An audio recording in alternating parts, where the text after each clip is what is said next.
What's up, everybody? Welcome back to Accountability with me, your girl, Nicole. So I have been a little busy bee this weekend, and I was cruising on Netflix, on the Netflix, yeah, baby. And I found a new series called PainKillers. And so a bitch had to watch it. I sat on Saturday afternoon and I watched, I think it was like 6 or 7 episodes of this new series, PainKiller, and I want to talk to you guys about it. So let's get into it. Here I am. Okay. I'm such a nerd. So anyway, PainKiller was about the opioid epidemic in the 90s and the early 2000s. So for those of you guys that don't know, my drug addiction started in 97. Okay, I was a sophomore or junior in high school, and I became addicted to prescription diet pills, Adipex. Soon after that, when I was 17, I tried my first prescription opioid after having my wisdom teeth pulled out. I had found my mom's like a couple months prior to that. I found some Percocet. I took those, loved them, but then I had my wisdom teeth taken out and got my own prescription for Percocet. So anyways, needless to say, I loved taking drugs.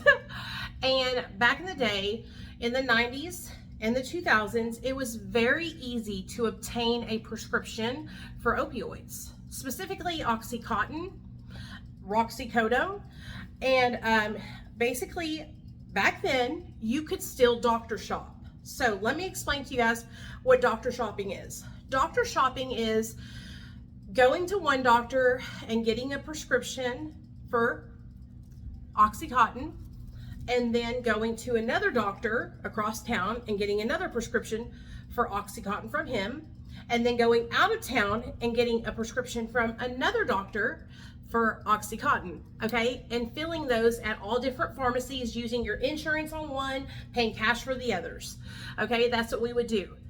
It was so bad at one point, I was riding to Southwest or Florida. I was riding to Florida with a group of guys, and we were going down there and we were hitting all the pain management clinics and obtaining our own prescriptions for Oxy. That's how it was, the wild, wild west. If you had money in your pocket, you could see a doctor, pay cash, $200, and walk out of that doctor's office with a prescription for Oxy, Soma, and Xanax. Bada bing, bada boom. The trifecta, baby. The trifecta. And that's what we were doing. We were all wrecked on these pills. Wrecked. And so what PainKiller does is it shows you exactly what Big Pharma and the Sackler family was doing behind the scenes, which was marketing Oxycontin to millions of people in the world as non-addictive. They marketed Oxycontin by saying that less than 1% of people form or become addicted to it. And that was one of their main selling points, to get their pharmaceutical reps to manipulate these doctors into writing prescriptions for this drug, okay? Oxycontin was supposed to work for 12 hours, but what was happening is everybody's body's different. Everybody's pain is different. So a lot of people who were on Oxycontin, it wasn't lasting them the whole 12 hours, and they were having to take more. And so what did the Sackler family do when they seen that people were needing to take more? They leaned into that, baby. Oh, well, they just need to up their milligrams. They just need to take it 2 times a day. Okay, then word on the street was that people were abusing this shit. People were breaking it down, shooting it up, and some people were breaking it down, snorting it, and some people were even breaking it down and shooting it up. Okay, around this time when they figured out people were snorting it stuff, this is when they started changing Oxycontin and putting in the time release gel bullshit to keep people from abusing the drug. But it was too little too late. Too little too late. The United States of America, specifically small city towns like in West Virginia and mining towns, were saturated with this drug, were saturated with Oxycontin, and people were addicted. People were struggling. But it came out of people that were having legitimate pain. People that had legitimate pain were preyed on by the Sackler family. The Sacklers said people are either doing one or two things. They're either running from the pain or running towards pleasure. What would happen if we put ourselves in the middle? Right there, the answer to pain and pleasure as Oxycontin.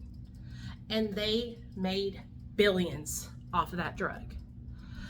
And so many of us, I can tell you so many stories of how I got addicted to opioids. And I'm not blaming the Sackler family. I'm not blaming Big Pharma. I'm just telling you guys how easy it was. I'm going to sit down right here. How easy it was to obtain these opioid prescriptions back in the 90s and 2000s. You didn't have to manipulate the doctor. These doctors had already been manipulated by the pharmaceutical reps to prescribe you Oxycontin as the first thing for pain. Oh, you have a sore knee? Oxycontin. Oh, you got migraine headaches? Oxycontin. I mean, they were prescribing this stuff for people who didn't need to be on something as powerful as Oxycontin. Okay? And then all these people became drug addicted. You know, you give people something and then you try to take it from them and they're dependent to it. You know, I wouldn't even say a lot of these people that struggled with chronic pain, y'all, were not even drug addicts. They were just dependent, and this medication got ripped away from them, right? Because after the DEA got wind of what the Sackler family had been doing for so many years and was basically saturating the United States with Oxycontin, then the DEA wants to come in and play big bad wolf and blow their house down, and they try to rip all of the shit off the streets, and what they end up doing is they ended up overkilling. They ended up scaring doctors from even prescribing opioids in general. So now what you have is a fucking circle jerk fuck, right? Now you have people who really need pain meds who can't get them because the doctors are too afraid to prescribe. Okay? And then you have people like me who legitimately struggle with addiction issues, who obtained a prescription for a legitimate reason, my teeth, but I was kept on the pain meds way past the time I should have been. I should have been prescribed, 7-day supply, and then be gone with you. I was getting refills 2 months later for wisdom teeth being pulled out. That is outlandish, okay? And so, you know, I take full responsibility for my addiction and the things I did in my active addiction, but there's a lot of people out there who are victims of this, you know, especially people in the pain management and chronic pain community. So if you didn't watch PainKiller on Netflix, you need to check it out. They did a really good job of showing the greed of the Sackler family, but they also did a really good job of showing the progression of addiction and highlighting people's stories. So before every episode, a person who has lost someone to opioid use disorder, to an overdose from Oxycontin or another opioid, comes on at the beginning of each of the series episodes and shares their loved one's story. And I just thought that was like such a perfect touch on just really humanizing. It's not just a billion people. Like, these are people's lives. These were humans. These were people who were seeking help. These were people who trusted their doctors, and their doctors were blinded by money.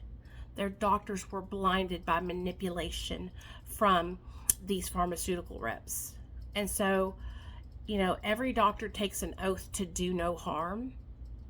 And when that doctor allows money and greed to blind them from their goal of doing no harm, you know, many people get hurt in the long run, and that's exactly what happened.